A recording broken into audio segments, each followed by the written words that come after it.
సహోదరులారా, సహోదరుడు గంధం Devadanam the Bible study YouTube ద్వారా మరొకసారి ప్రభువైన యేసుక్రీస్తును ప్రకటించుటకు నాకు ఇచ్చిన ధన్యతను బట్టి నేను ఎంతగానో ప్రభువును స్తుతిస్తున్నాను. మీది కార్యక్రమాలను చూస్తూ ప్రార్థిస్తూ ప్రోత్సహిస్తూ ఫోన్ చేసి బలపరుస్తున్న విధానాన్ని బట్టి మేము ఎంతగానో ప్రభువును స్తుతిస్తూ ఉన్నాం.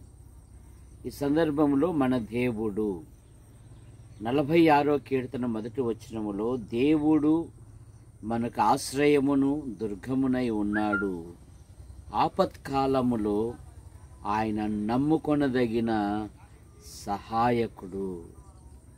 మన దేవుడు మన ఆధ్యాత్మిక జీవితంలో ఆయన సహాయకుడైన దేవుడు. యెషయా గ్రంథం 41వ అధ్యాయము 9-10 వచనాలలో నీకు సహాయము చేయువాడను నేనే అనే మాట మనం చూస్తాం. అలాగే 14వ వచనములో స్వల్ప జనమగు ఇశ్రాయేలు భయపడకుము, నేను నీకు సహాయము చేసేదను. అందుకని విశ్వాసి ఎబ్రీ పత్రిక 13వ అధ్యాయము 6వ వచనములో నిన్నేమాత్రమును విడువను, నిన్నెన్నడను ఎడబాయనని ఆయనే సెలవిచ్చిన కదా. కాబట్టి ప్రభు నాకు సహాయుడు, నేను భయపడను. రెండవ మాట 98వ కీర్తన 3వ వచనములో మనల్ని రక్షించిన దేవుడు. దేవుడు తన ప్రజలను రక్షించు దేవుడుగా ఉన్నాడు. దానియేలు గ్రంథం 3వ అధ్యాయము 28వ వచనములో దేవుడు తను ఆశ్రయించిన భక్తులను ఆయన రక్షించు దేవుడై ఉన్నాడు. మూడవ మాట దేవుడు మన పక్షమున ఉన్న దేవుడు. 4వ అధ్యాయం నెహెమ్యా గ్రంథం 20వ వచనములో మన దేవుడు మన పక్షముగా యుద్ధము చేయు దేవుడు. 2వ దినవృత్తాంతములు 14వ అధ్యాయములో రాజుగారు ఈ విధంగా ప్రార్థిస్తారు: బలము లేని వారికి సహాయము చేయుటకు నీకన్నా మాకెవరున్నారు, నిన్నే నమ్ముకొని ఉన్నాము.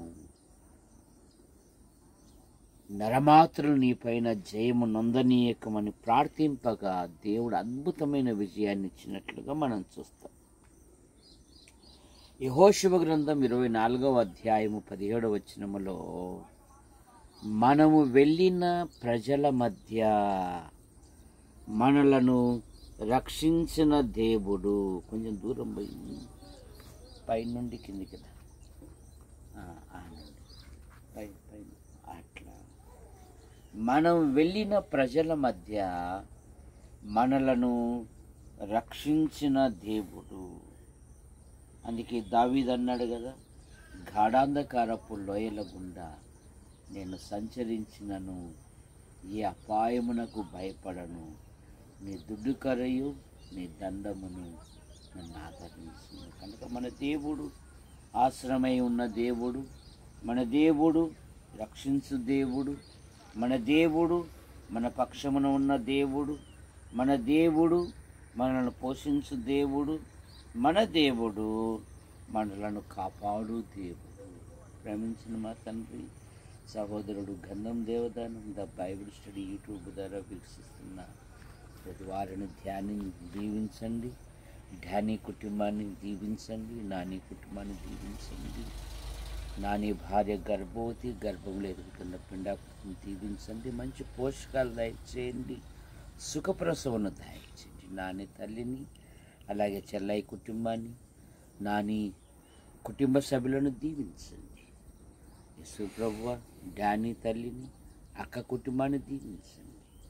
అన్ని విషయాలలో మహిమ పొందమని యేసు ప్రభు నామములో ప్రార్థిస్తున్నాం తండ్రి, ఆమెన్.